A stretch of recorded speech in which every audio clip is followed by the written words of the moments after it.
Hey guys, welcome to the Little Legends podcast. I am your host, the Blevins. Joining me today is my co-host Boopasaurus and the one and only JoshOG, the winner of the Twitch Rivals TFT Championship. Welcome to the show, man. Yeah, thanks for having me. I'm excited. I am super excited. Just a little bit of background here from my side. I'm in the Overwatch League community. Been covering Overwatch for quite some time, so my JoshOG fandom goes all the way back to the JoshOG Invitational, way back in the day for Overwatch. So even transcending beyond TFT, but super excited to have you on the show, man. Yeah, thanks for having me. This is my first podcast that I've been a part of, so Interesting. new experience. Yeah, Oh, that's super fun. So basically, we're just gonna like talk a bunch about things that we love and hopefully have some laughs along the way. cool. Yeah, and chat before you flame me for how bad the graphics look. Remember, this is very early on, and at some point, I'm gonna have someone professional come in and do this. Yeah, we look great. That's all you need to know. Three handsome individuals who give you a bunch of knowledge. That's all we really ask for. Yes, but I want to start this off and just kind of go into who we are and what we're doing here with TFT specifically. And Josh, as the guest, why don't we start off with you first? Kind of give a little bit of who you are, and I'm sure many people already know, but who you are and what you're doing here with TFT. Yeah, so I've been streaming since 2014. It's been a while. You know, I'm not like a Justin TV OG, but I'm right there close to him. So I've been on Twitch for a while. Mostly FPS games. I kind of dabble in variety, but this is like the first non-FPS game that I've taken serious. So that's kind of like my background, you know. Mm-hmm. Cool. Yeah, it was definitely not a. It was a little bit of a surprise to see that you were in TFT because yeah, you are in the FPS genre, but TFT has just been such a big phenomenon. It's just, and you know what? It's just fun. Yeah. So what is it? So like you have your first person shooter experience. So this is very different from that. Like what is this kind of like tickling in your like in your feelers of, hey, I love this game. Why is this kind of latching onto you so much? Yeah, so like it got kind of stale for me, like a bunch of BR games, because not only was BR becoming stale, but I was playing a bunch of games that were not getting updated at all, you know? So I was just like, dude, I need something new. And so I started playing Dota Auto Chess for a while. And, you know, I was playing that, and then Underlords came out and I started playing that. And then, you know, I just kind of saw the genre. I was like, dude, this can be big. Like this, like not a lot of people know about auto chess because people would come in every single day and be like, dude, what is this game? Or like, what's the concept? Because they've never heard of it before, you know? And then once the league came out with theirs and Dota came out with theirs, it was like, okay, like it's about to blow up, you know? so, you know, it's just like after playing FPS games for so long, it's nice to play a thinking game. You know? Yeah, I remember the first round I ever played of Dota Auto Chess. I was like, "Oh, dang, this is awesome, man!" It was like this is gonna be a bad or an amazing thing for me because it just made me feel things that I haven't felt in a while, right? In terms of playing a new game and getting like super attached. It was Overwatch probably like years ago was the last time I felt like that kind of connection with the game. So I definitely feel you, man. It's a special type of thing. Yeah, it's nice waking up and being like, you know. Like, oh, I gotta play like this BR game. Oh, I don't want to do that. To like waking up and be like, all right, let's like grind some TFT or you know some auto chess. Yeah, for sure. It's a nice feeling. Yeah, it's for me. I came from kind of the Magic the Gathering, Hearthstone background, even before Overwatch. So like in those games, they just get stale on you, at least in some way. But TFT, it's just maybe it's the fact that you're almost like drafting a new strategy every time, or that you're like basically opening a pack. So maybe it's just my like degenerate gambler in me that's makes something of the little endorphins go off in my brain every single round because I'm like opening packs at the low cost of 2 gold. Yeah. And then you realize that Viger you looked for actually cost you like 28 gold.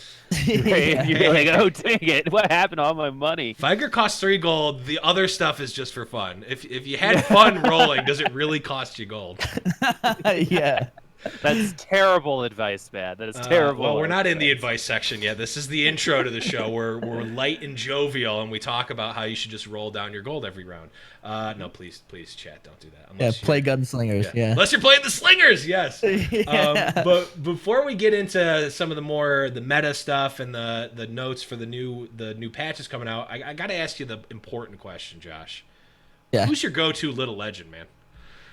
The mole diver. Yeah. Incorrect. Yeah. Wrong I choice. have to. I have to. I have to dig graves. I'm toxic, you know? Like I do something called Toxic Tuesday. So like I gotta make sure I run the mole diver on Tuesday because I'm just digging graves. It's thematic. I like it. I like that Yeah. you care about themes. It means you think about that next level of entertainment. Yeah, exactly. That's so good, man. Boop, who's your go-to legend? I don't even think we've talked about this. It's the Demacian Silver Ring, man. You got to go with OG cuteness. But I'm going to switch to the Umbreon-looking thing once that comes out because I saw him for the first time today, and I literally squealed like a. I will be switching. I'll be switching too. Every single time I see a Silverwing, I get kind of mad though because they all squeak. Everyone squeaks nonstop. I'm just like, oh, stop. Well, it's a strategy, man. You got to get into their heads. You know, you got your Toxic Tuesdays, Yeah. Graves, right? It's a part of Yeah. your strategy.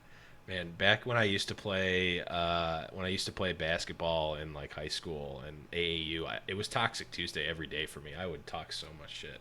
But Oh yeah.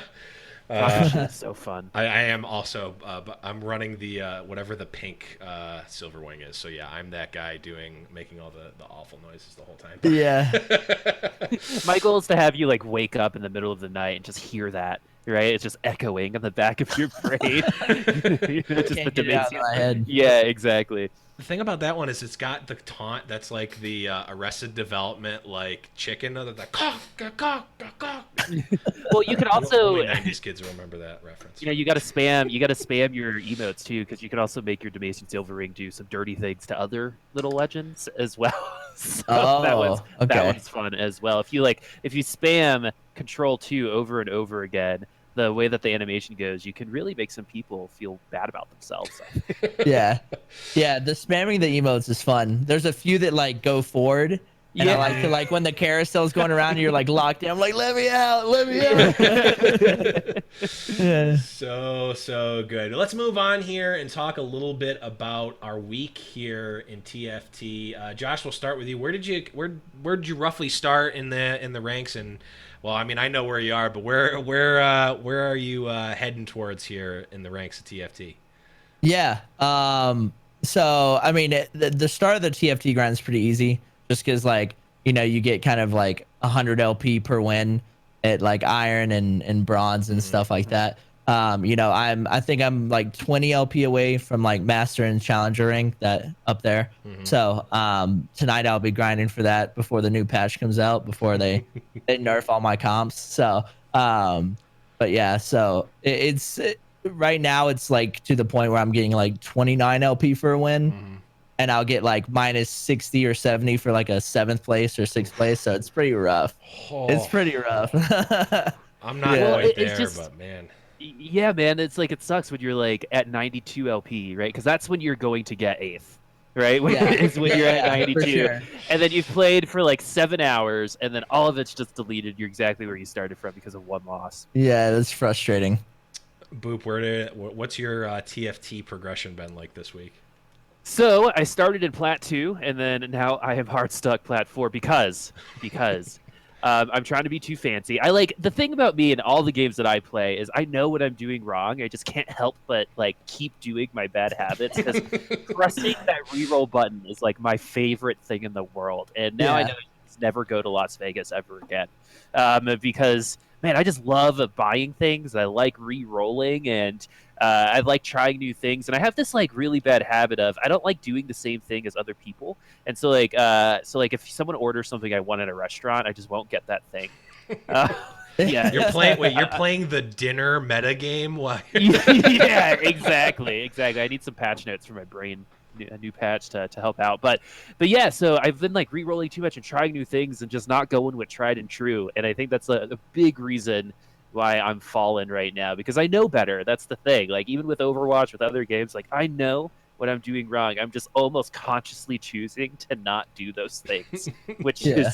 is rough. But man, that reroll button is like in my eyes is 30 times bigger than everything else on that screen. It's all I look at. It's that hit of dopamine every time. You just like it's Yeah, like feels good. it's literally gambling inside the game with little. Yeah, little, I mean, we've all been there when we're like re-rolling, right? We're like kale, kale, kale, Yeah. kale, kale, kale. which Give me the kale. coincidentally is also what you're saying at dinner as well because of the meta. Yeah. I do live in Boulder, Colorado. There's a lot of kale here. So. Okay. But yeah, I started I think at gold 1 at the beginning of the week, and now I'm up to plat 1. So I'm Nice. I'm scraping diamond. I gotta say, Josh, in no small part due to you opening my eyes up to Rengar and the OP-ness of that comp, which we'll be talking about in a little bit. But I get some slingers games in there every once in a while. I'll get a Yordles game, but it's pretty straight and narrow. I'm getting some voids, I'm getting some brawlers, and when Rengar pops up, it's tough to pass that bad boy up. But do you guys have any notable games, any big upsets or anything crazy happen for you this week? If I had like a crazy game or not. I had my first 100 perfect game this week, which was cool. Oh, nice. That's always feels good. Yeah, I was running Void Sorcerers, which was fun. I think it just ended up being like the type of game it was. And some games you're like, okay, I have a level 2 Viger and it's like 2-2 right now. Like, how did this happen? And everything just works out for you. And like from the beginning, you're like, I'm probably going to win this game. And that was one of those games. So that was super fun. But on the other side of the equation, so my husband and I used to play a ton of games. We played a lot of Heroes of the Storm back in the day. It was like a big reason why we like hung out and played together. And eventually got married. But now I was like, hey, we got to play this game together, TFT. And I think he's like a prodigy, man. He has every time we play. So we played 4 games yesterday. He won 3 of them. And then the day before, we played like 5 games, and he won 2 of them and didn't get lower than top 4 on the other ones. And so that's been tough for our relationship. Because you have to uninstall. And and that's funny. I wanted to be better at you at something, and that's just not going to happen this time around. I have to find something else. But that's been my week. It's been humanizing as I fall in the depths of plat. Yeah. Yeah, it's always nice being like down at the bottom where you think you're gonna get like 8th or 7th, and then you kind of fight your way back to 4th. You know, like those always feel good. You know, because like, you're just like, dude, I'm down and out. Yeah. The turnaround, that's got to be the best feeling, even more so than like 100-0, because like the 100-0, it's just stressful because like, well, I already know I'm gonna win, so like let's just throw that. But if you lose, you're in really bad shape. But it's like, man, if I even lose one round, I just feel like I lost because I want that 100%. But when you're like 6th place and I'm like, man, I'm at like 22. If I play against 1st place, I could lose right now. And then you hit that that couple of tier 2 units on a roll, and then you're just cruising, like just barely scraping by. You look over and it's like, oh wow, I'm in top 3. That's the best feeling. What's the lowest HP total you've won with, Josh? 1. You've gotten the one HP win. I've gotten the 1. Was it like was it a comeback victory, or were you like, or was it like back and forth? Were you at 1 for a while? Yeah, I was at 1 for a while. Like I hit 1 early. Yeah, and I just hit my rolls, and it was just like it was back in the Volley Bear comp. Okay. I think I hit like Volley 3, and then I just like started dominating everyone. Yeah. I probably needed a nap after that if that would happen to me. It's so much stress. Yeah. Well, yeah, I mean, so much stress. I mean, that happened in the Twitch Rivals tournament too. You had that double assassin volley, and you weren't at 1. You were at like you're definitely below 20, but it was. Oh yeah, the last game I thought I was done. See, so like a lot of people were saying that I was trying to pop the assassin off the volley. Like that was my goal, right? Because but it only happens whenever the character is already like an assassin. Yeah, like if you make them assassin and put another one in. Yeah, exactly. So like I was trying to pop it off, which would have made me won by more though, because then I would have 6 assassins instead of 3, right? But then like the volley started double critting, and I was like, all right, well, this is all right. All item stack, I guess. Yeah, exactly. Like I guess it works out both ways, but That was definitely a crazy game. Yeah, when life gives you lemons, it doesn't matter when you have tier 3 volley. Yeah, exactly. But yeah, that was a crazy. I may have popped off while I was watching at work and got yelled at, but It's but it funny. was good stuff. But let's move on here and talk a little bit about some of the news that's happened within the TFT community in the past week. Some of this is when I made these notes, this was all like top of mind, but TFT is moving so fast that some of this almost sounds like it's old hat at this point. But we'll go over it nonetheless. We got the official post from Riot in their state of modes post about basically saying that they're going to continue support for TFT. So Oh Hell yeah. yeah! It's Yeah. like the worst kept secret of all time. Hey guys, if you thought this wasn't permanent, welcome to permanent game mode where we're already selling things for this thing. Yeah. yeah, that seemed more like a like, well, now we have it in paper, so the person who thinks that they have every disease and that the government is after them, Riot is on your side, okay? It's okay, Karen. Everything's going to be okay. You don't need to worry. You don't need to worry. I make an official apology to anyone whose name is actually Karen. I mean, no offense by that statement. Don't worry, they're all currently talking to managers. Oh, and let's get that mole and dig it deeper. Yeah, exactly. But yeah, I mean, did you see anything else in that is no? I mean, I feel like that was just like, yeah, we've been charging for this game, so now we're gonna just assure you that your money is not gonna go away. I don't think there's really anything more, anything too crazy about that one. But we'll move on here and talk something with a little bit more meat here. They did give us some information on the 9.16 patch, which is going to be coming out a week from tomorrow, actually. So, depending on when you're listening to this in podcast world, it might be a week from yesterday. It might be today. It might be 3 years ago. I don't know when you're listening to this. If you're listening live in Twitch chat, it's tomorrow, or it's a week from tomorrow. And most notably here, we're getting four new champs. No, three new champs. Four new champs, and the brand new Origin called Hextech. And basically, if you've been living under a rock and don't know what Hextech is, it is an Origin that allows you to disable items for your opponent's team. They did actually update it in the PvE, and right now it says when combat begins, the ally team launches and detonates a pulse bomb, temporarily disabling nearby enemy items for 8 seconds. So basically, you stack it up. You stack up your Hextech. If you've got 2, it's a small bomb. If you've got all 4 Hextech, it's a big bomb. And you're disabling the other team's items. So, Josh, what are your initial thoughts on this? I mean, this is a huge shift, right? Like, we have a way to interact with items now. Yeah, definitely. Honestly, I haven't played PvE. I honestly haven't done too much research on like what's happening. I know that I've seen a few clips of like where the bug was like deleting items instead of like disabling them. So like that was pretty funny to watch. But I think it's gonna be interesting. You know, that's like one of the main reasons why I'm trying to grind while I can, because I know like when it comes out, like everything's gonna be a lot different. So. Well, and then you've got the pool is going to get diluted with even more champions now, right? Mm-hmm. So Yeah. everything inherently becomes a little bit more rare. But my favorite thing for this one is it's going to really force you to think about your positioning. You're no longer just going to like set your guys up the same way. You're really going to have to figure out who gets the items, where the items are going to be. I think it's going to push the envelope a little bit on how you even just set up the board. And I think that's kind of like the next step for this game is like the champions are cool, the origins are cool, but how do you add to these levels? You got to make the positioning a little bit more important too. Definitely. Yeah, I'm like this.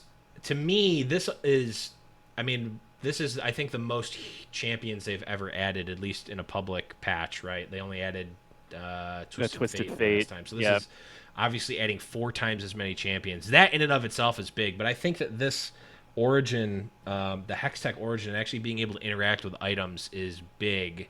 it's gonna like Boop said, it's going to force you to not stack all like you might not be able to have everyone grouped up in that nice diamond or triangle in the middle. You might not be able to have everyone grouped up in one corner. You might have to spread them out so that you don't get hit by these hex tech bombs. But also, you're gonna have to think, okay, am I gonna stack my my Rengar or my volley with 3 items, or am I gonna put one on Rengar, one on Cho'Gath, one on Blitzcrank, one on someone else, like because it's gonna disable for 8 seconds, which 8 seconds, okay, that's not that much. I can count to 8, but when you're in that game, 8 seconds is an eternity.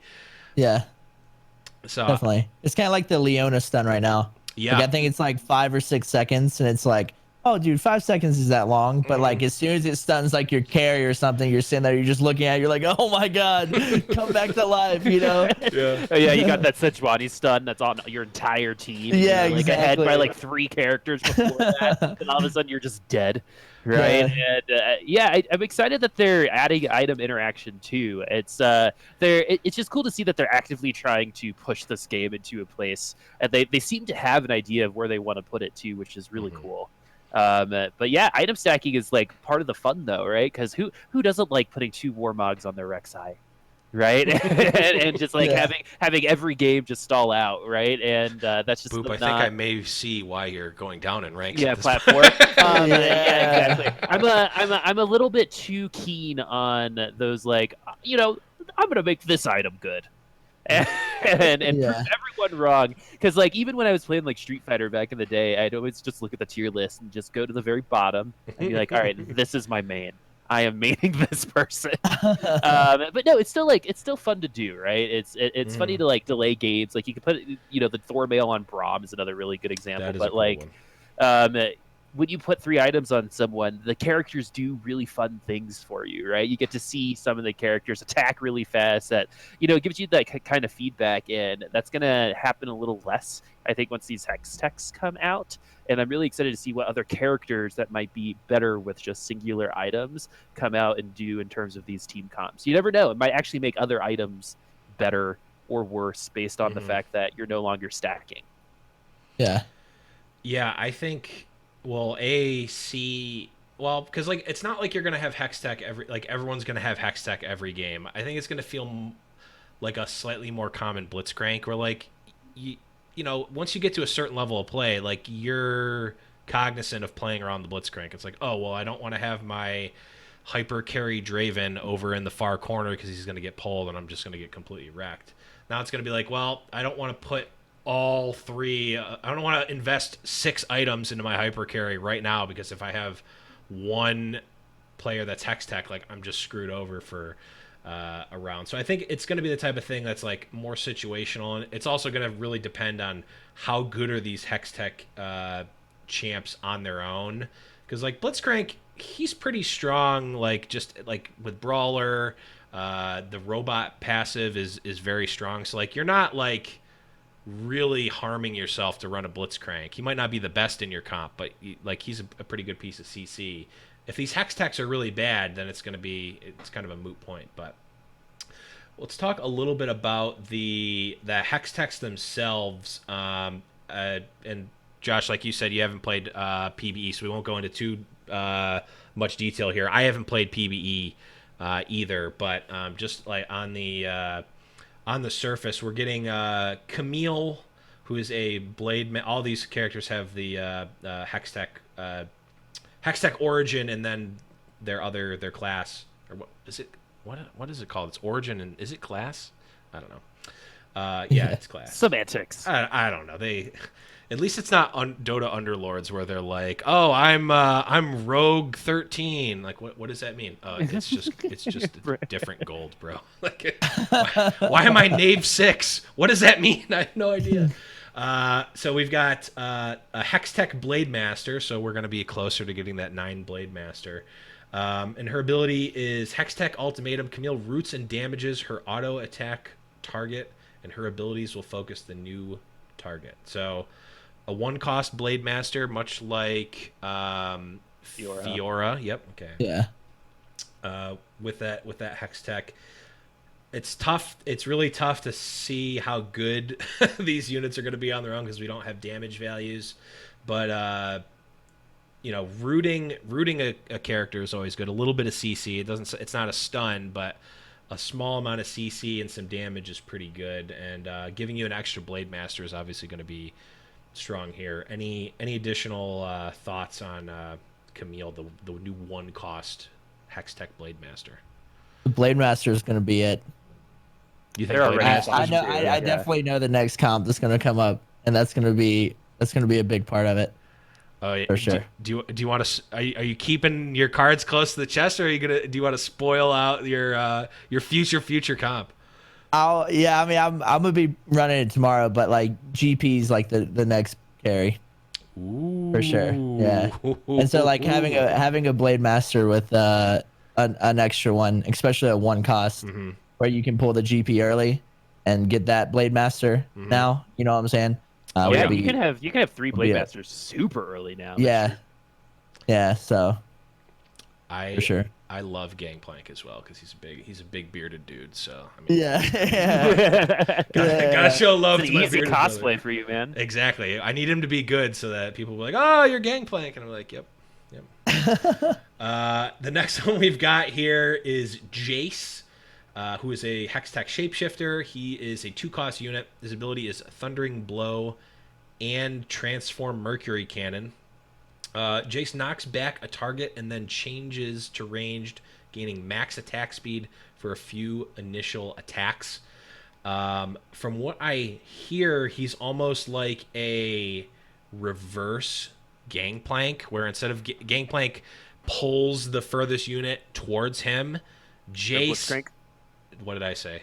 Did I say Gangplank? Oh, yeah. Yeah, you got Gangplank on the brain, dude. Yeah. I do. You gotta say, I got you the gotta beard stop on the looking at brain. yourself. Yeah, exactly. I'm looking right at him. I mean, Blitz, he's like a reverse Blitzcrank, where instead of pulling the furthest unit away from him, he actually dives and transforms and jumps at the furthest target. Any thoughts I think you're on Jace? thinking of Vi. Oh, maybe actually. I am thinking of Vi. Yeah. So I think Jace is just like an attack speed buff more than anything. Oh, okay, yeah. Yeah, I am thinking of Vi. and then after he transforms, he gets a little bit of range too, and there's some interaction there. He's the one that I'm a little bit like the most questionable on. He's the one I think I hear the least about too. I don't know, Josh. I could be wrong though. Jace. Yeah. Yeah. I don't know. Like I said, to be honest, like I haven't played too much PvE. Where's your? I know that Vi is the brawler, right? Vi is is the brawler. Yeah. So like I'm like a brawler guy. I've learned brawler in and out. So it's gonna be interesting having 6 of them. Yeah, we'll talk about Vi. The only thing I've got to say about Jace is that like they need to make Shapeshifter better before I start even thinking about like Shapeshifter being relevant. I mean, obviously he'll be there to connect the Hextech if you need, but yeah, unless he's got like insanely good stats, I think I'm gonna pass on Jace at least to start off. But yeah, like we alluded to before, Vi, Hextech Brawler, 3-cost unit. Ability is Assault and Battery. Vi finds the furthest possible enemy and launches at them, knocking aside all in her path. When she reaches the target, it is knocked up and damage is dealt to it. So yeah, this was the one I was thinking of entirely. I just completely bonked on Jace. But yeah, it's almost like a Pike Blitzcrank, where she's like diving across, and it says that she knocks all aside in her path. I don't know if that knocks up or if it just moves them, if it's like a mini stun. I think it or moves damage. them like a single hex to a certain direction, and so it actually can affect a lot of like positioning in terms of one hex can decide where an ult lands. Right, and you could maybe save some units that way just because they're in the way, and it's also good for like isolation too. Just if it happens, say you have some assassins with you. Again, I haven't played PvE either, but I'm just kind of theory crafting. Yeah, well, I mean, one board move is pretty nice. Like a really good example is like when you have like Darius or like Fiora versus like a Lucian, right? Like they sit there and they're about to ult and they ult and then Lucian's like whoop, it just like goes one over and just dodges it. Yeah, but it's also going to be funny too. Like, say you've got a Varus on your team, and the Vi ults and knocks everyone away from the arrow. That's going to be pretty funny. So there's going to be a little bit of a give and take on that one. But I think most of the time, it's nice because if you've got Vi, then you can deal with some of the backline a little bit easier. But Yeah, I mean this almost like once we start getting enough of those Lucian, Vi in this case, and Varus, where it's like you want units to be in a certain spot and them getting moved is either really good or really bad for you. You start actually having not just synergies with heroes, but like Nambos, like they work really poorly together. So maybe Vi plus Varus, you just don't ever want to run if you can avoid it because the Vi's maybe moving guys out of the way and you can't really predict it. So I think that's, and I mean, adding more of Yeah, these like little intricacies is really because you're probably going to be interesting. running her with Cho'Gath, and that's another situation where you might knock some people out of his knock-up, right? But maybe getting into the back line, since she's going to be a brawler and have that extra HP, might be worth it a little bit. But we'll see when it's live. I'm actually really interested to talk about Jinx because those videos have been nuts, the ones that I've seen online. Yeah, let's move into Jinx. She is the last Hex Tech here. She's class gunslinger, 4-cost unit. Ability is Get Excited. Jinx gains attack speed after her first elimination, and after her second, she begins dealing AoE damage on auto attacks. So she like almost like pseudo transforms. She gets not bloodthirsty, but she's gaining. I mean, kind of bloodthirsty. She's like a shark. She's gaining power from the blood in the water. Yeah. Well, and especially with Gunslinger buff, it makes a lot of those rockets AoE, and so she'll be able to shoot a bunch of them at the same time. You're going to need the Gunslinger buff, I think, to make her good, and I think she needs to have the final blow on the person to get the buff. I think she actually has to kill the person, which makes it a little bit more balanced. But the things I've seen some people do in terms of like YouTube and people playing on the PBE, I always want to say PBR, is pretty. She's been the one that's been really fun to watch in general because with the extra gunslingers, just there and with like Tristana, there are bullets flying everywhere. It's like an optical cacophony of sights. That's funny. Yeah, that's crazy. I'm already imagining me just getting so mad when my Jinx doesn't get the last hit and just like not going off. I'm not 100% sure, but the language in that in her character card feels that way, right? Because it says when she kills a unit. Right. So we'll see. Yeah, we're gonna have to test out the interaction because like, is she really good with red buff, where like it's more likely to get the last hit? Am I just gonna get screwed over when my other heroes are getting the last hits randomly and she never goes off?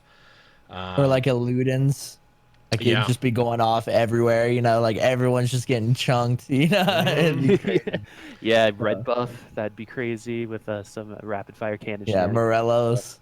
Yeah. Yeah, I think I mean, even though the Hex Tech ability kind of turns off items, I still think that these units are much more fun than something like we saw with the demon meta. Was it really only last week that we had? It feels like that? years ago. It really man. does that's feel how like long it felt like we were in it. It's kind of crazy how fast TFT is moving right now. But you know, where the demon buff would steal mana from your, it still does, but it would more often steal mana from your opponent, and your units aren't even getting to alt. Here, it's like we're turning off some items, which I mean, it does turn off some cool abilities, but for all intents and purposes, it's just lowering stats and lowering some other like secondary abilities, not the like core abilities of the heroes. But yeah, I mean, overall opinions, Josh. I mean, just at the initial look at them, how are you feeling about these new champs? Good, bad, or otherwise? I'm excited. I would suggest no one play ranked when it comes out. You know, I always suggest that with any patch, just because like everyone's going to be running Hex Tech, you know, and oftentimes when new patches come out, especially even the small ones, I feel like there's always like a little bug. You know, like sometimes a big bug. And then, like the frozen heart. You know, yeah, exactly. Like that's like, you know, like if you don't, everyone's just rushing frozen hearts, and whoever gets it first wins. So it's like, I don't know. I would suggest like just testing it out and see how you like it. And then after probably like 2 or 3 days, it'll start to calm down, and everyone kind of shift into like a certain meta and like what's strong. But I'm interested. I mean, I think it's gonna be good. I think them changing up and adding people is you know, a good thing for the game, and not keeping it stale where you run into the same comps Yep. every week. At least like if there's a bad comp like demons, you'd be like, oh well, Wednesday is probably gonna get nerfed, so Yeah. I can come back. Well, I'm actually curious because in Hearthstone they have like the Year of the Mammoth or the Year of the Dragon, where just some cards are just phased out. Do you ever think we'll have enough characters where TFT is gonna have to do that, to where there are just too many to conceivably get nice team comps going, and the pool's too diluted? Like, do you think there might be seasons in a game like this? In my opinion, they have to. Yeah. Yeah, they have to for sure. Yeah. They like if they're I would say if they add any more, they're gonna have to take some out. Okay. Like I just I don't know. I think adding champs, like I said, is a really good thing. Not keeping it stale or anything like that. But you can't have like a League of Legends pool. Right. Like where it's just like so many, you're just like overwhelmed. You just don't even know what's going on. Oh, I got my 1 in 1,024 to hit this tier. Yeah, exactly. Can't wait. 2 more to go. Yeah, because there's a certain point where even 1-cost cards, I think, because I remember when Elise got dropped down to 1, like there was like an obvious kind of like, oh, I'm seeing just some of the other ones less often, right? And then now you're adding Camille, and then you're adding all of these other cards. You're just gonna see some of these things left. Everything becomes a little bit more rare, and there's got to be like that critical mass at some point where you're like, okay, well, now no one's getting anything, right? We're rarely seeing these rank 3s because there's just too many in the pool. So would you rather like have those seasons like be weekly, or would you rather like have them kind of settle down a little bit, maybe bi-weekly or monthly? Probably monthly for me. Yeah. You gotta let people like kind of learn comps and enjoy it. So I would probably like even bi-weekly would probably be a little bit too much. Like I feel like like every month would probably be a good time frame for them. Yeah, I think the kind of Hearthstone has kind of set a paradigm, whether for better or for worse, to have the like 1 month seasons with like this. I mean, it's ranked season. They're not changing things in Hearthstone. I mean, maybe that might even be too much, honestly. I don't know what the load for them is, but I almost kind of see it like if you guys have ever played a deck builder game like Dominion or Ascension or one of those types of like actual physical card games that's a deck building game, like you're given, if you buy expansions, you're given way more cards than you would ever put in one deck. And like if you're crazy like I am sometimes, my friends are, you can jam like all 1,000 copies of the cards and play that game, but you realize that that's just not fun because like we were alluding to, like, oh well, I got a 1 in 568 chance to get the one card I need. This is going to be great. Instead, you are like, oh well, this combination, this is like a brawler month where we're focusing more on brawlers, or we're having like a certain ratio of classes and interaction. So I think depending on how in depth they want to go, there's definitely a lot of ways they can go with that, and even monthly might be a little much for that. But this is purely speculation, and we'll certainly be talking about that on the show if that ever does come up. But let's move on a bit here. So all that hex tech change is actually happening a week from tomorrow. I believe tomorrow is going to be 9.15B, which is the mini patch in between the big ones. And we did get a list of tentative changes for that as well. So we're getting, and again, there's no numbers here, just notations. We've got a minor buff for Elise, Twisted Fate, Vigar, and Runan's Hurricane, and a minor nerf, and it pains me to say it, Josh, to Rengar, Pike, Karthus, and Static Shiv. Let's start with the Thank God nerfs about first. the Static Shiv, by the way. Let's start with the nerfs here. About that. What's jumping to you, Josh, about these nerfs first? Yeah, I mean, I'm excited for him. Obviously, like in the rank that I'm in, like people play 3 comps. It's either Sork Yordle, Ranger Shiv, or Rengar. Like that's it. And the Sork Yordle highly depends on Karthus as well. Mm. You know, like pulling that Karthus, getting the Phantom, and Karthus is the most OP unit in the game right now. Like there's like Rengar can hold his own, but Rengar 1 isn't anything. You know, Rengar Right. 1 really isn't that good. Rengar 2 can really do well, but he also has to have the right items. You know, if he doesn't have a GA, you're getting nuked because there's no way to avoid There's more CC. variables. Yeah, with Rengar. exactly. And like Karthus is at a point where like I will like, you know, after Krugs you have like an opportunity to get legendary units depending on what level you are.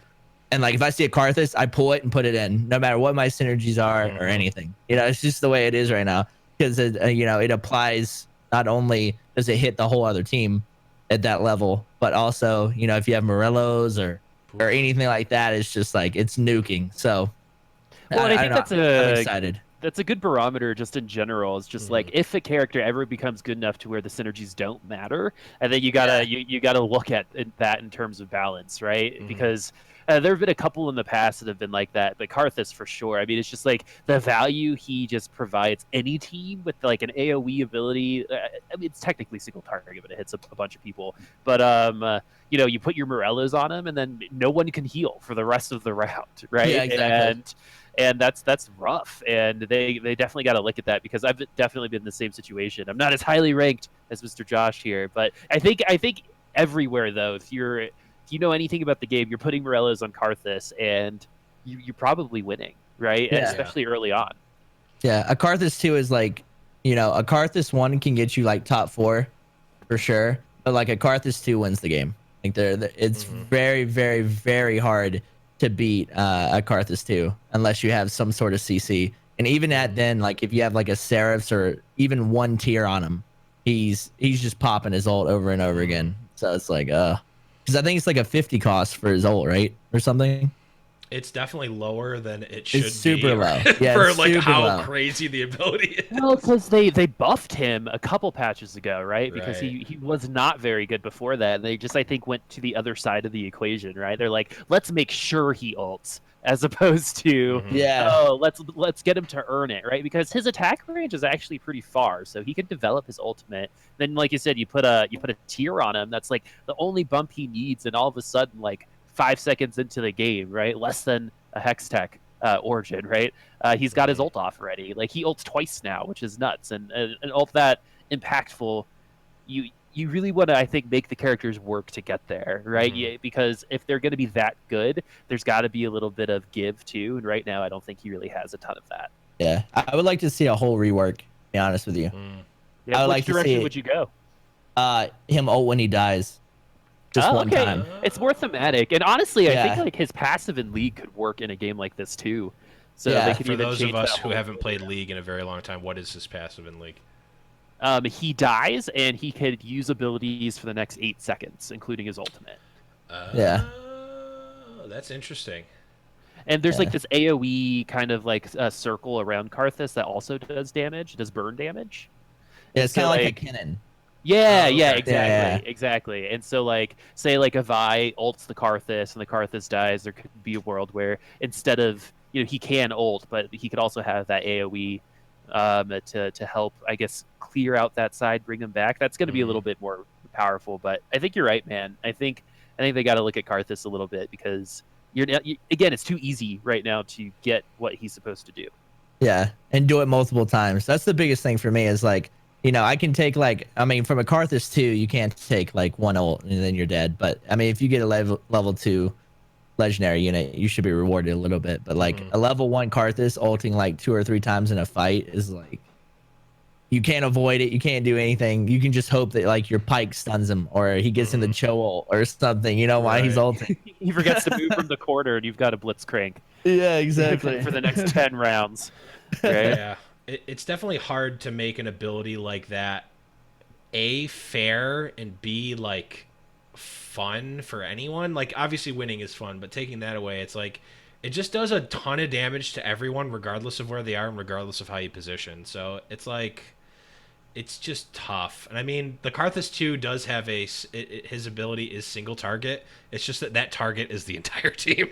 Yeah, exactly. So yeah, definitely interested to see how they minorly nerf him. But I mean, I mean, I don't know, Josh. What do you feel about the Pike nerf? I felt like Pike was in kind of a pretty decent spot. Um, I don't. Yeah, I like Pike. I like Pike a lot. I run Pike instead of Zed or Akali Mm-hmm. right now. And like I've been running a lot of Luden's Pike, which is like Mm, kind of like no one really runs that. So I've been enjoying that. Obviously Morello's, because like the mm-hmm. thing about like the build that I go is like I can interchange units with items super easily. So like say if I like pull an Akali and I just get like a Cho 2, and obviously Morello's on Cho 2 is way better than on Pike, right? Mm-hmm. So like Mm-hmm. I can easily sell that Pike and put the Morello's on Cho and then put another assassin in and stuff like that. So I think I don't know. I think it usually comes from, I feel like every single patch there's one thing that I'm just like, wait, what? You know, like last patch it was the Morellos. They buffed the Yeah. Morellos, and I was like, wait, like Morellos is in a great spot. So Yeah. I don't know. You know, sometimes I think they do because they think like, "Oh, now that we have this hextech origin, we got to get ahead of this and change Right. something up." But then like that expectation just like isn't met. It's not. It's just it's not as bad or isn't what Mm-hmm. they originally thought. Because if there's one thing that gamers love doing, it's like they like trying to break the game. Right, like Mm-hmm. they gotta, you know, they're trying to min max everything, and any small change like that Morella's change can change the entire face of a meta sometimes. Like for example, there have been times in League proper that they've increased someone's attack damage just by 3, right, and then all of a sudden they're meta. And so like Yeah, those like really small changes can have really large consequences, and I think that definitely, I think the Karthus change was definitely a part of that. Yeah. yeah, um, and you know, we've all experienced some like really frustrating thing. Like we all remember Double Shogun's Pike and stuff like that. There's always Mm-hmm. going to be like one or the other. And the reason why I like this patch that we're currently on is just like there isn't a ton of that. Like there isn't just like one thing that is breaking the game right now. Karthus can be super frustrating, but getting a Karthus 2 can be hard as well. Mm-hmm. yeah, So yeah, um, exactly.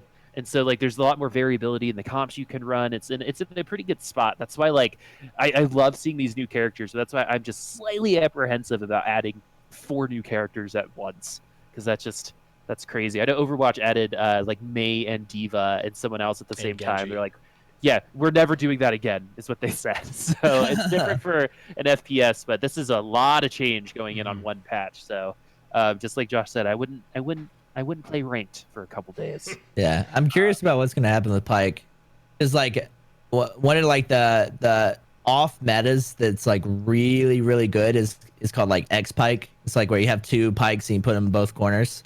So they like go Okay. over, and then when they ult, they just come back across. Yeah. Like usually, what you want to do with that is put one tier on one, so one ults slightly before the other. Mm-hmm. So like it Oh, comes stagger the across ults. ults, Yeah. and then yeah, exactly. So like that's like becoming like kind of like a big off meta thing where people are like, oh, like this is like broken. Like it's much better to do that than have a Pike 3. Yeah. You know, like have 2 pikes instead of 1 Pike 3. So it's Okay. kind of like when you played. I don't know if you guys played Dota Auto Chess, but having like Mm-hmm. 2 razors Yes. was a lot better than having a razor 3. So it's kind of Right. like the same concept. So You know, I was wondering when that kind of stuff would become more popular, because there have definitely been times where it's been like, do I even want to take the second level 2 out? Because I feel like I'm getting more value out of having yeah, 2 of Right. these rather than getting like a super buffed up third one that's going to die really fast anyway. Right? I can get 2 ults instead of just one. Right. I'm sure that's something that we're going to explore a little bit more, because it's probably going to get harder to find level 3s in general now that we have more Mm-hmm. champions in our packs. So I could see that becoming a lot more popular in the future. yeah, I also think it's the type of thing that's not super explored by a majority of the user base, just because it's not like you think instinctively like, oh, I'm gonna make this a level 3, like not even think about it, or I'm gonna make these two tier 1s into a tier 2. You don't even think about like, oh well, maybe I don't want that third Cho. I'm just gonna windmill slam it and get the Cho 2. Cho is just an example here, where like I want 2 Cho 1 alts rather than 1 Cho 2 alt. I don't think a lot of people run that, which means a lot of people haven't explored it and don't necessarily know if it's super good or not. So I think that's the type of thing that I think we could see explored later on, and that will maybe they're just seeing in their internal numbers that Pike is doing something like that. Before we move on, anything with the buffs that is interesting to you guys? Me personally, the Twisted Fate maybe Twisted Fate being playable is exciting for me because he's a pirate and I like the pirates. Any other ones that are exciting for you, Josh? So like Twisted Fate's like hard meta right now, because of a Reddit post. Like, instead of like with the Yordle sword, you put Twisted Fate in like in the middle where Kinnan usually is, and then he just like one blue card and it's over. Like you win the round. Obviously you play on RNG, but you're always playing on RNG. You know what I'm saying? So it's like, but like one blue card and it's over because like if you have even, I mean, Karthus is low mana, so he's a bad example, but like Aurelion Sol or like a Morgana and a Kennen, like if you have him around and one blue card and it's, they're all ulting at the same time and just nuking people. So yeah, I fell victim to that the other day. It was frustrating. It was super frustrating. He was upgrading a Viger 3, and every time it was blue card. So my just ult upon ult upon ult, and I was like, and then of course, then I go and try it. Right, it just doesn't work because I keep getting red cards for some reason. Yeah, exactly. I'm excited for the Shiv update though. Yeah, because they said that it's a nerf, but Mort on Twitter said that it's bugged. Like it's a bug. It's a bug fix, not a nerf. Not a nerf. Yeah. Interesting. So I'm excited to figure out like what exactly is bugged about it. Because obviously they're not gonna say anything, so it's not like just straight abused, even though it already is. So but I'm excited for that for sure.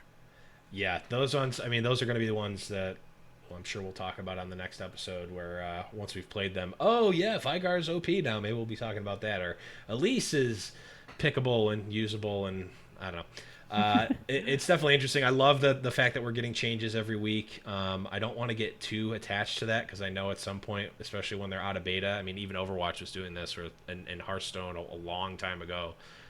Once the game releases or gets to a stable point, they don't want to change it every single week and keep updating it just for stability's sake. So it's a really exciting time to be playing right now, but we'll move on for time here. Last new piece of content that we're getting here is, I mean, again, the most important here. We're getting 3 new little legends. Oh, yeah. Oh yeah, the Little Legends meta is going to change dramatically. I think it is because we got this. Boop, you alluded to it earlier. This like Umbreon looking one. We've got a little turtle dude, and then we've got a little Simba cub. So the turtle dude looks a little like a sperm to me. A little bit. And that's a little off-putting. But the Umbreon, the little black fox there, man, I'm gonna rep that like no other. That's S tier Little Legend. I'm gonna be a little sperm dude.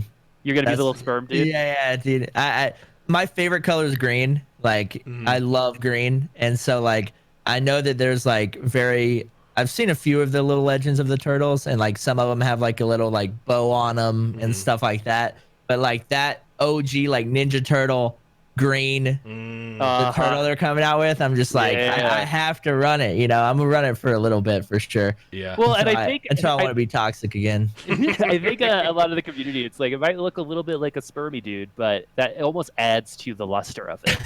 You know what I mean? It's just I'm like excited it to just see makes it a little bit. Yeah, yes. It's like a little bit more invasive for some reason, and that's a plus. I don't know why, but the more I think about it, the more I'm like, maybe I'll be the sperm dude. Yeah, it's gonna depend entirely on the color mods and the emotes for me. But initially, I mean, I like the Umbreon dude. I like the turtle dude too. But I almost have a little thing for the little Simba lion pup or cub. But we'll see. It's gonna really depend on the coloring there. Once they come out with a little legend that's got a beard, like if there's like a little mini Gangplank, I'm all in on that one. But I'm waiting for a duck. Yeah. Oh yeah, the duck would be big. The duck would be big. Let's move on here. I had a couple of discussions here, but we're quickly running out of time. So I wanted to just touch on. I want to kind of get your opinion here, Josh, and Boop and I will elaborate on our experience as well. Because obviously, right now, you are at the top of Diamond. Obviously, you've played from the bottom. Everyone started at the bottom, has gone through Diamond. I just want to get a little bit of your feel on what's kind of been your experience playing through those different tiers. So when you're, in bronze or silver and gold versus like at the higher echelons, and even arguably the highest possible echelon in the TFT Twitch Rivals tournament. What's been kind of your experience playing in those different Yeah, tiers? so interesting enough, like the rank that I'm at right now, like Diamond 1, I'm in like a bunch of challenger lobbies, like, you know, like the top, like, you know, a lot of people that are the top of the challenger grandmaster or whatever. I see all the time in my lobbies. So the meta is, it's like it's strict. It's super strict, like what in the high ranks. I kind of like just like messing around. You know, I have people come in all the time, be like, Josh, you running like the same comp? And be like, yeah, dude, like I have to. You know what I'm saying? Like if I don't, I get trashed because Yeah. one of the big things that I think they need to change is the LP system. Like Okay. because like it's not normal league, right? It's not normal league where obviously you have RNG with getting teammates and stuff.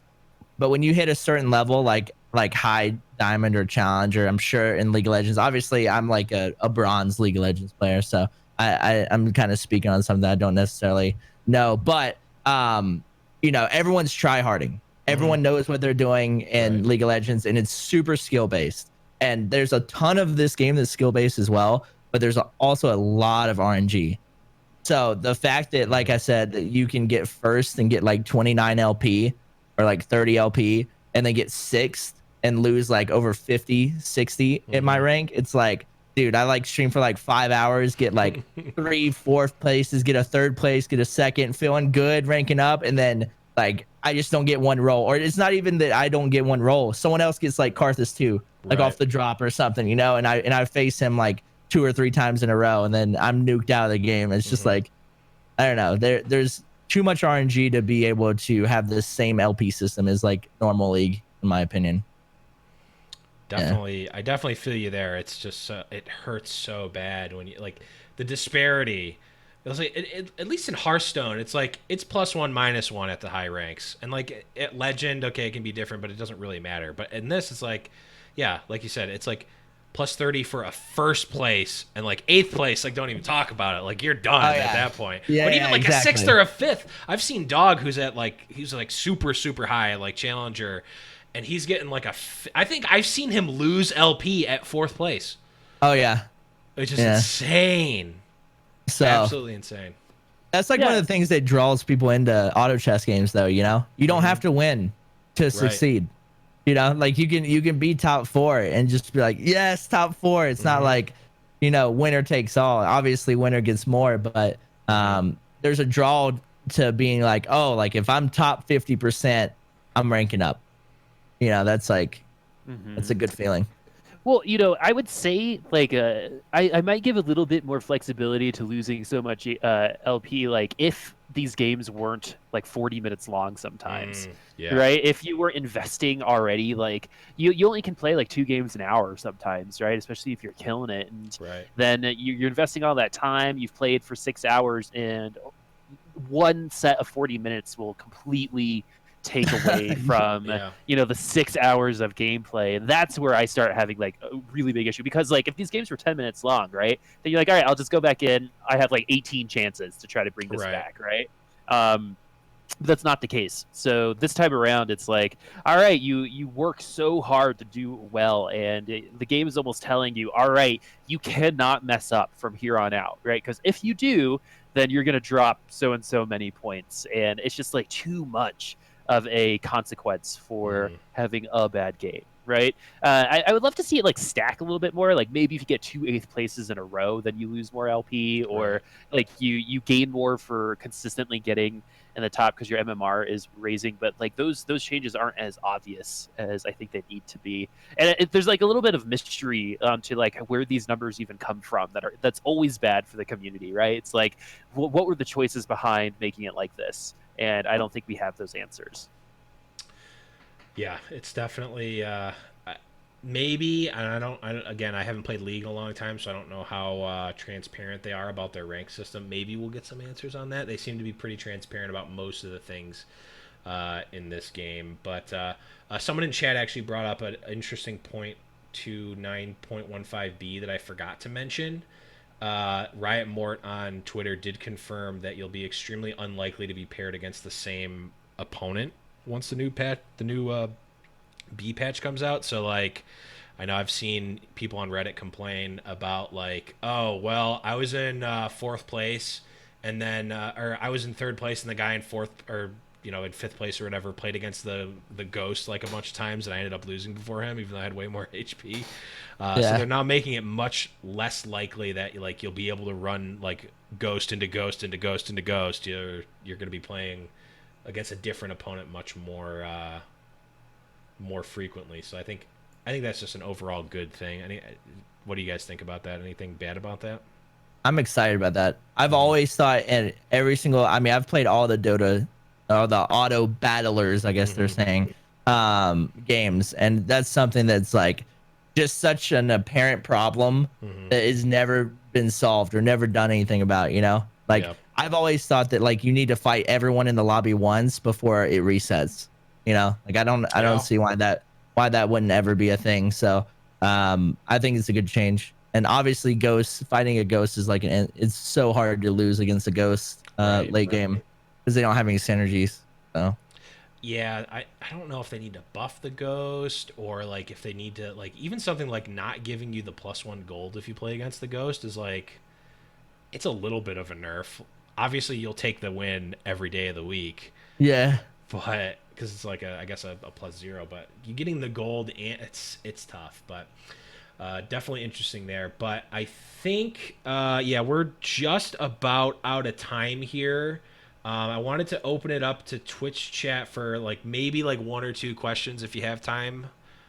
Josh, do you have time for maybe one or two yeah. questions from Twitch chat? Yeah, let's open it up here to Twitch chat. If you do have a couple of questions here, we'll round out the show with those. If you're listening to this in podcast land, I'm sorry this is not as exciting for you because you can't answer these questions, but you can tune into twitch.tv/the Blevins to catch these shows when we do record them live, and you can follow at Lil Legends Pod on Twitter. It's so hard for me to say that phonetically.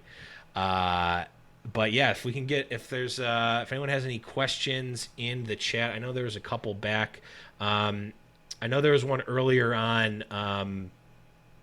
Josh, do you have any maybe like general tips for transitioning from kind of the mid game into the late game?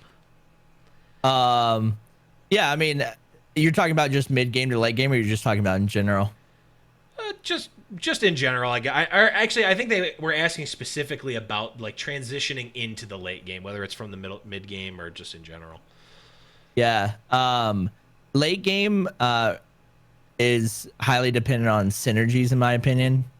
Obviously with different comps like Karthus and stuff like that, you can just kind of throw them in and just start dominating people. Mm-hmm. But you want to. For me, it's always like until I lose. Mm-hmm. Like I will keep a comp until I lose, and I'll just keep econing up because like economy's huge, Mm-hmm. especially with the nerf to player Right. damage, right? Mm-hmm. Like you're staying in the game longer. That was like a big issue for me, is that I felt like saving up economy to like 40 or 50 wasn't worth it because like you never really got to use it. But now Right. that they nerfed that, it's worth it. So I'm a heavy firm believer in like sticking with your comp until you lose, and like until you start falling off a cliff, and then you start Mm-hmm. re-rolling and then using that gold that you saved up. Because I mean, as long as you're winning rounds, you're gaining gold. Mm-hmm. And then it's not like you get to the point where you're like, oh, I have no gold, I can't re-roll, I'm losing and everything. It's like, oh, okay, I'm losing, let's now like hit the power spikes. Right. Like you kind of want to see your comp and know like your big power spikes of what comes. Yeah, to piggyback off that, I think having not necessarily a set in stone comp that you're going to go for, because we were talking about this in the pre-show. Like, we've Yeah. definitely lost some LP, just like what do you call it, donkey rolling for slingers, For if the you for gunslingers, the yeah. gunslingers, or like, well, I know that my exact 6 units are going to be this, and I'm not buying anything else. I'm just rolling. It's like, man, you're going to throw away so much gold. But having a a general idea of the like mid to late game comp that you want? Like in your case, Josh, I know a lot of times you're going Void, Brawler, Assassin, and you know that your carry is probably going to be Rengar. But Yeah. there's also, but like those specific units have like a couple of different trees that you could branch off to. Like you can go with assassins, you could theoretically transition like into void sorcerers if possible. So like Yeah. having not just keeping your options completely wide open, because I think that's a fool's errand as well. I see people like, and I've had this happen too, where I'm like in the mid game and I'm like, I've kept my options open too long and I didn't commit to anything, so now I've just got like a bunch of trash, like random like Yeah, I tier 2 think that's units. actually a really big reason why I've been falling a lot too. It's just like the need to match kind of sometimes overcomes your need to strategize, right? Yeah. It's like, oh, I have Yeah. I could do it at least here. Oh, now I have a Graves, and oh, now I have, and there's no synergy, but you've got your level 2s, right? Which could work at the beginning, but in the like eventually you always come to this thing where you're like, oh, I have to sell like half of my team because none of this works, and now I have like a rank 1 Rengar, and I only at 20 HP to try to win this Yeah. thing out. I find myself getting to this point, like in the very early game, I'm like keeping myself as open as possible. Like I've got this full bench and like I've got a little bit of a plan. And then there's like a point in the game that's like a few turns later where I'm like, all right, I'm going to settle in here for better or for worse. And it's just this like massive feeling of relief of like sell, keep, sell. Like just like wipe my board clean, wipe my bench clean. I've got maybe a slightly weaker comp because I don't have as many tier 2s, but like I know where I'm going. I know what I'm looking for. Let's do that. That feels really good. A quick one right here that we can do is what do you guys think of Aatrox right now? I know in the previous patch he was big baller on. He was big man on campus. Oh yeah. Everyone's going Aatrox. He's kind of falling off a little bit. What do you think about him now? Aatrox. I think Aatrox is good. I've got dunked by Aatrox. It's just like very situational, depending on the team comp you play. Because like if you're playing against a bunch of assassins, it's a little bit harder because they're spread out. They're all over the board, and you're not dunking like a whole team where like with the Sorgs or it's like in my opinion it's very good against the Rangers right now. Because they don't move. Okay. You know what I'm saying? So like if you can get that Aatrox back there, I think the big thing that makes Aatrox fall off a little bit is like the demon nerf, right? Like he's like if you go up against like a cannon or something like that, it's more likely that they get like their ult off and then you get stunned and all that good stuff. Where it's not like where before it's like they're not ulting and then you just slam them and they're dead. So I don't know. I think that putting items on people is a huge thing. Because I think any character besides like Elise and like a few other ones, they're just like complete trash, like Vayne, like just so trash. It doesn't even matter if you stack them with items or get level 3. Right. I think if you put the right items on people, I think that they're pretty good. Yeah. And that actually leads into the last question we'll have here. Thanks everyone who has submitted the questions into the chat. The last one here before we get going is if you have or is it good to use your uncompleted item or to complete your items if you have them early, or should you wait for them to build a more air quotes better item later on? So if you have if you open up with a couple of different items and you can make some combined items, but they're not necessarily the the big bloodthirsters or a guardian angel that you're looking for necessarily, what's kind of your thoughts on building them early and having an early game versus saving them and waiting? It's like it's so situational. It's hard to answer. Like with Rengar, you have to have GA, and you have to have a bloodthirster. Or you don't have to have a bloodthirster, but like some sort of stability item. Like you can even throw a hex tech in there or whatever it may be. And like Morello's is super important on Cho. One of the big things that I would suggest is like I like going nobles at the start, and I know I'm not going nobles later. So just because you don't have the item combinations doesn't mean you don't use them, right? Like stick one item on each of your champs, like each of your nobles. You don't have to combine them. And then obviously you're going to sell them and get them off, or have one champion that you like Fiora for me. Like I use Fiora is a good, or like Zed is a good placeholder for Rengar, because like I can sit there and I can stack all the items I want to eventually transfer off of them onto them instead of them just sitting on the bench and doing nothing. So I would say it's like pretty situational with the exact items you want, depending on what build you're going. But it's definitely not good to just sit on items, for sure. Yeah. Any other thoughts there, Boop, on items?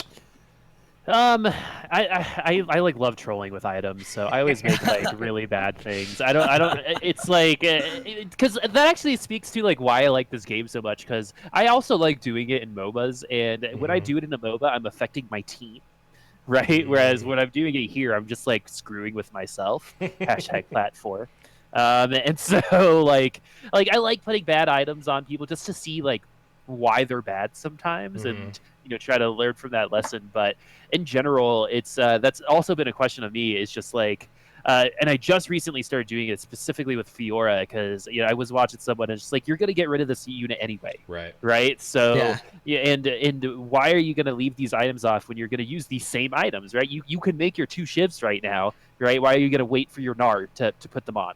And so like might as well just put them on your Fiora, who's gonna do a good job using them anyway.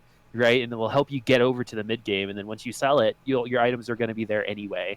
Right, it's not like I think at the very beginning of the game you kind of held on because people didn't understand like the effectiveness of these items. Because I remember seeing videos like build items, like build for items, don't build for comps, like way back when TFT started. So we were still like figuring out exactly how all of these things will interact. But I think that's the way to go. Is exactly what Josh said. I mean, he is the champion, right? So. True. Can't take it away.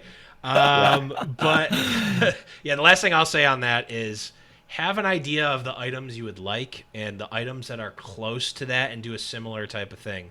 Like you said, Josh, you can have Bloodthirster on Rengar, you could have Hextech on Rengar, you could have a Static Shiv, you could have an RFC. Like have an idea of what the build you're looking for and the items, the types of items and things that you want for that build, and work from there.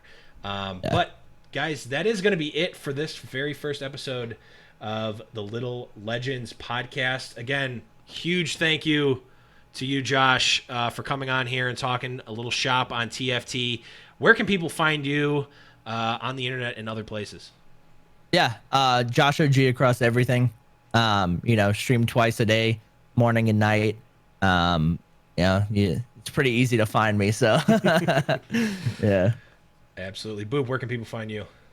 At Booposaurus Rex on Twitter. Nice. And you can find myself at League of Blev on Twitter for my TFT stuff. You can find all my other stuff. It's all there. I have like 58 different accounts, so that's the one for TFT. You can find the show at LIL Legends Pod on Twitter. We have been accepted on iTunes, so this episode will be up on iTunes as well as YouTube. We're Little Legends Podcast, or that Little Legends Pod on Twitter, everywhere we can be. Again, huge shout outs to JoshOG for coming on here. Thank you, sir, for being on. It was a pleasure. You're officially welcome back anytime. So if you ever want to vent about TFT and talk some shop about TFT, you raise the Blev signal, and I'll be there, and we can get you on. Awesome. Thank you guys for having me. Yes, it was a pleasure. Yep, and thank you everyone for listening. Make sure, depending on where you're listening to this, give it a like or a follow or whatever. Leave a review. Go follow JoshOG as well if you haven't already. You're silly. You're getting all the best info on TFT. Super entertaining streamer. But guys, that is going to be it. Thanks everyone for listening, and we will see you guys sometime soon. Not sure on the schedule for this yet, but probably next week with the new patch. We'll see you.